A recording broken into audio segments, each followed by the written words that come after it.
नमस्कार, दैनिक सवेरा टीवी देख रहे हैं आप। मेरा नाम है संजय कुमार। बिल्कुल, दैनिक सवेरा का भी स्वागत है और दर्शकों का भी स्वागत है। महावीर जी, आज की राजनीतिक हालात को किस तरीके से देखते हैं आप? हालात बद से बदतर बन गए। जो तानाशाह केंद्र की सरकार है, नरेंद्र मोदी की सरकार, उसने एक ऐसा परिचय दिया है आज।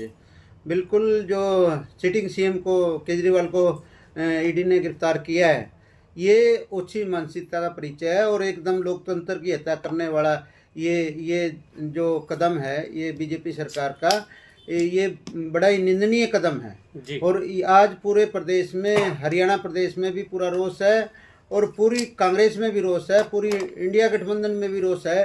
भाई ये एक इंडिया गठबंधन अभी अलायंस हुआ था और सरकार चुन चुन कर जितने भी गठबंधन उनको तोड़ने की कोशिश कर रही है, भाई इंडिया गठबंधन टूट जाए। और ये तानाशाही जो कर रही है, ये तानाशाही किसी सूरत बर्दाश्त करने के लायक नहीं। चुनाव का माहौल बना हुआ है और नरेंद्र मोदी जी माननीय प्रधानमंत्री बार बार कहते हैं 400 पार 400 पार। अगर 400 पार है तो ये अच्छे कंडे क्यों बना रहे हैं, ये विपक्ष को जेल में डालने का काम क्यों कर रहे हैं? अगर आपने कोई भ्रष्टाचार की बात करनी है तो पहले अपने जो जितने बीजेपी के नेता हैं जो भ्रष्टाचार कर रहे हैं, जो वर्तमान में सरकार है, कितने बड़े घोटाले लिखड़ रहे हैं, पहले उन पर ईडी रेड गिराओ। आप विपक्ष से पीछे पड़ गए तो भ्रष्टाचार तो किसी सूरत भी खत्म नहीं हो सकता। पहले अपने गिरेबान में झांकना पड़ेगा, फिर हमने आगे उसकी भ्रष्टाचार की सफाई करनी पड़ेगी। अनिल विज जी का बयान आया है कि भी अब जो एजेंसियां हैं, जांच एजेंसियां हैं, वो खुलकर काम कर रही हैं और जो केजरीवाल हैं, संयोजक है आम आदमी पार्टी के, शराब घोटाले में उन्होंने काफी करोड़ों का घोटाला किया है। बिल्कुल, अनिल जी जो बयान दे रहे हैं, सबसे पहले तो अनिल विज जी अभी जो मंत्री बनने थे, जो उनकी पार्टी में फूट है, वो बौखलाए हुए हैं। वो ऐसी ऐसी बातें करते हैं, उनको कोई सीरियस नहीं लेता। अगर उनमें थोड़ी भी मर्यादा है, जितने हरियाणा सरकार में घोटाले हुए हैं, चाहे शराब घोटाला था, चाहे रजिस्ट्री घोटाला था, अभी भी 100 करोड़ का मंत्रालय में घोटाला हुआ। सबसे पहले अपनी सीबीआई जो सरकारी एजेंसियों का वो वाई कर रहे हैं, पहले अपनी सरकार में जितने घोटाले हैं उनकी जांच कराए अनिल विज जी। वहाँ तो कुछ बोल नहीं रहे और वो केजरीवाल पे बोल रहे हैं। जी, नए मुख्यमंत्री बने नायब सैनी, मुख्य गृह मंत्री के निवास स्थान पे गए। दोनों का अच्छा मुस्कुराते हुए वीडियो वायरल हो रही है सोशल मीडिया पर कह रहे हैं कि कोई मनमुटाव नहीं है। अगर नायब सैनी ने जब शपथ ली थी मुख्यमंत्री की, वहाँ नजर नहीं आए। मंत्रिमंडल का गठन हुआ, नायब सैनी का वहाँ नजर नहीं आए। अभी खुश हो ना खुश हो, वो राजनीति पटड़ी से उतर गए। अब खुश ना खुश होने का कोई मैंने उस मामले में तो विज साहब का बयान आया कि मुझे इस बात का निमंत्रण नहीं था, मुझे बुलाया नहीं गया था, जानकारी नहीं थी। बुलाएगा, एक बताओ, सारे वहाँ विधायक थे, मंत्रिमंडल विस्तार हुआ, सारे बीजेपी के लीडर थे। और ये अनिल विज ये बात करें, पहली शपथ में जब मनोहर लाल खट्टर ने शपथ ली थी तो उस समय कहाँ पहुँच गए? ये बुलाना ना बुलाना कोई मैंने रखता था, बल्कि उनका तो मंत्रिमंडल में नाम था। जी, इंडिया गठबंधन में जो गठबंधन हुआ है और दलों का, दूसरे गठों का, कांग्रेस का अलायंस हुआ है, एक समझौता हुआ है आम आदमी पार्टी के साथ। कुरुक्षेत्र लोकसभा से सुशील गुप्ता वहां से आपने प्रत्याशी बनाए हैं, तो कहीं आपको लगता है कि वो सीट निकाल पाएंगे? बिल्कुल, वो सीट भी निकाल लेंगे और विजय भी होंगे। मैं एक बात आपको बताना चाहता हूँ, इंडिया का जो गठबंधन है उससे बीजेपी सरकार बिल्कुल सहमी हुई है, डरी हुई है।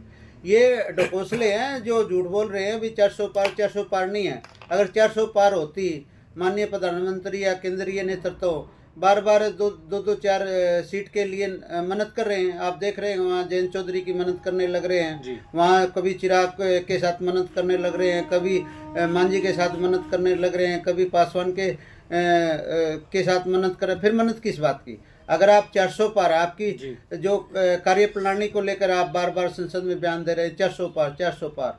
एक सबसे बड़ी दुर्भाग्यपूर्ण बात यह है, देखो हमने प्रधानमंत्री के भाषण सुने, हमेशा अनेक प्रधानमंत्रियों के भाषण सुने हुए, सिर्फ जो नीतियां थी सरकार की उसके बारे में बोलते थे। ये प्रधानमंत्री सिर्फ विपक्ष के बारे में बोलता है और वो वहाँ उनके खिलाफ तंज कसने के अलावा इसके पास कोई मुद्दा नहीं। मुद्दे बोलना चाहिए, भाई हमने 2 करोड़ युवाओं को रोजगार देने की वादा किया था, वो कहाँ गया? 15-15 लाख रुपए देने की बात थी, वो कहाँ गई? एक मिनट महावीर जी, सरकार का कहना है कि बिना पर्ची बिना खर्ची के उन्होंने युवाओं को नौकरियां दी हैं। बिना खर्ची की तो वो तो टैक्सियों के साथ नौकरियां दी। उनके विभाग में देखे होंगे आप, एचपीसी विभाग में जो आयोग है वहाँ सरेआम करोड़ों की टैक्सियां पकड़ी गई। पर्ची की क्या जरूरत है? पर्ची और खर्ची की तो जरूरत नहीं, जब करोड़ रुपए मिल जाएंगे। लोकसभा चुनाव के अंदर SRK गुट, किरण चौधरी, कुमारी शैलजा, रणदीप सुरजेवाला, कितना कोऑपरेट करेगा हुड्डा ग्रुप के साथ, आला हाईकमान के साथ? बिल्कुल एकजुट है। मैं बताना चाहता हूँ, चौधरी भूपेंद्र सिंह हुड्डा ने 10 साल में जो शासनकाल में जो कार्य किए थे, चाहे वो बिजली क्षेत्र में, चाहे कृषि क्षेत्र में थे, चाहे चिकित्सा क्षेत्र में थे, चाहे प्रदेश को विकास करने की बात थी, उसमें उसके नाम से यहाँ हरियाणा में चौधरी भूपेंद्र सिंह हुड्डा के नेतृत्व में सरकार बनेगी। लोग काम से हुड्डा ने दिल जीता है। और ये लोग आप देखो, इनकी जन विरोधी नीतियाँ, जिस भी वर्ग ने आंदोलन किया, चाहे उसमें सरपंच थे उनके लाठियाँ भांजी, चाहे आशा वर्कर थी उनके लाठियाँ भांजी, चाहे किसान थे उनके लाठियाँ भांजी, चाहे व्यापारी वर्ग था उनके लाठियाँ भांजी, इन्होंने तो किसी को बख्शा ही नहीं। ये तो लाठी गोली से सरकार चलाना चाहते हैं। एक बहका मोल, अब देख रहे हो कि बहका मोल पूरे देश और प्रदेश में बना दिया। पहली बार इतिहास बनाया, सिटिंग मुख्यमंत्री को गिरफ्तार कर लिया, जबकि इनके पास कोई सबूत नहीं। आज तक जितने भी इन्होंने गिरफ्तार किए हैं डीसीबीआई ने, कोई सबूत इनके पास पाता नहीं। आपको कहीं ना कहीं नहीं लगता कि भी कुछ तो गड़बड़ होगी, कुछ तो घोटाला है, तभी तो उनको ईडी ने गिरफ्तार किया? मैं घोटाला है तो सबसे बड़े घोटाले बीजेपी सरकार के हैं जी। जितनी भी स्टेट में सरकार बनी है, बड़े बड़े घोटाले हैं और घोटाले इनके निकल के आएंगे। लेकिन दुर्भाग्य की बात है, थानेदार की तलाशी कौन ले हो भाई? अभी तो ये तलाशी लेने लग रहे हैं विपक्ष के नेताओं की। जब ये सत्ता से बाहर हो जाएंगे फिर पता चल जाएगा, प्रदेश को भी पता चल जाएगा, देश को भी पता चले। ये तो बहुत बड़े नया कीर्तिमान स्थापित किया। आज सारे धरोहर जो 70 साल में कांग्रेस पार्टी ने बनाया था विकास के मामले में, पूरी प्रदेश और देश की उन्नति करी थी, वो धरोहर को बेच रहे हैं। रेल बेच दी, एयरपोर्ट बेच दिया, जो भी इनको फंसता उसको बेच के ये अपने देख रहे हो, अडानी बाणी को दे रखे हैं। 4-5 उद्योगपतियों के साथ सेटिंग है, सारा माल उनको चढ़ाने लग रहे हैं। जी, आपने कहा रेल बेच दी, वो चीज़ बेच दी, वो चीज़ बेच दी। मोदी राज में, मोदी सरकार में तो रेलवे का बड़ा सुधारीकरण हुआ, नए नए स्टेशन बनाए जा रहे हैं, कहाँ बनाए गए हैं, कहाँ सुधारीकरण है? ये तो रेल तो गरीब की सवारी थी। आज जब दिल्ली से आते थे 30.5 रुपये लगते थे, आज तो 3 गुना की वृद्धि कर दी जी। कहाँ सुधारीकरण? जींद के रेलवे स्टेशन की जो बड़ा जंक्शन है उसका भी सुधारीकरण किया जा रहा है, नया रेलवे जंक्शन बनाया जा रहा है। ये लोग अपना सुधारीकरण कर रहे हैं। जब से सत्ता में आए हैं, देख लें इनके नेताओं को, देख लें 10-10 लाख के कपड़े पहनते हैं और बड़ी बड़ी कोठियों में बड़ी बड़ी सुविधा और सरकारी मशीनरी का दुरुपयोग कर रहे हैं। और आज ईडी सीबीआई के सारे ये लोकसभा चुनाव जीतना चाहते हैं और एक बहका वातावरण इन्होंने बनाया है और विपक्ष को लपेटने में लग रहे हैं। और मैं तो ये बात कहूँगा भाई, चुनावी दंगल है जी। चुनावी दंगल में वोट की सबसे बड़ी ताकत है, चुनावी दंगल में आना चाहिए। ईडी सीबीआई को क्यों छोड़ रहे हैं जी? वो तो स्वतंत्र जांच एजेंसी है, उनका तो काम है। नहीं, काम तो है, लेकिन पहली बार ऐसा काम देख रहे हैं भाई, भेदभाव से वो काम कर रही हैं। अगर वाकई में भ्रष्टाचार है तो बीजेपी सरकार की जितनी भी सरकारें हैं उनमें भी भ्रष्टाचार है। महावीर जी, बार बार केजरीवाल साहब को ईडी ने नोटिस दिया, नोटिस पे नोटिस, नोटिस पे नोटिस। अगर वो पेश नहीं होंगे तो ईडी क्या करेगी? गिरफ्तार तो करेगी। आज देख रहे हो कोर्ट में पेश भी हुए हैं और उनके वकील ने, सिंधवी जी ने कहा है भाई, जब इनके पास सबूत है जी, फिर रिमांड क्यों जी?